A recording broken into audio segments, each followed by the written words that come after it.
you've got to realize that you've lost what you had to even want it back again. If you think you still have it, then you don't have a desire for it. How can you think you care for people when you don't care? And you've got to know, I don't care. I don't care if you're hurting. I don't care if you're crushed. I don't care how anyone in the church today is feeling. I don't care. And I'll show you I don't care because I won't even minister to you. I won't even walk up to you and say, do you mind if I pray for you? I'll show you how much I don't care. I don't care if you had a horrible week. And I'll show you. I'll just walk by you and say hi. I don't care if you've been depressed and struggling with life. And I'll show you. I won't even be sensitive or intuitive or instinctful or discerning enough to even pick up what's going on with you. See, you've got to know that you don't care to ask God to restore his caring nature.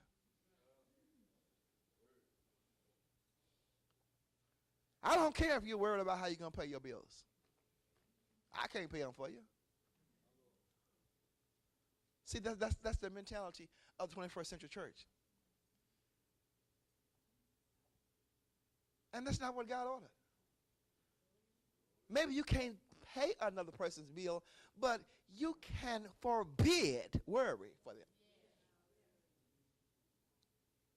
That's why we got to restore the value of the scriptures, because we've got to know that through the scriptures we have so much power that we can face the challenges, the problems, and the pressures of life without worrying.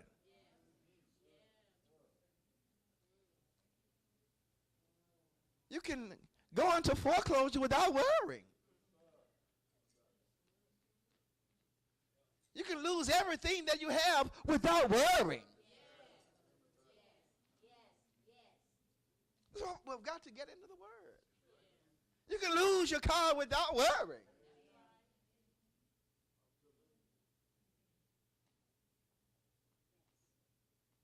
Say, restore somebody.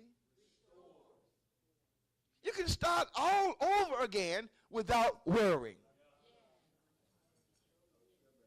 Some must have started over 2 or 3 times.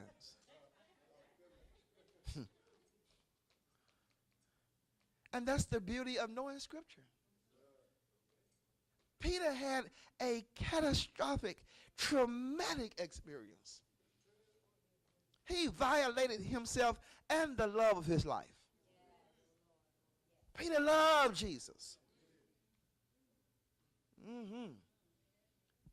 It crushed Peter that he openly and publicly denied Jesus. It crushed him.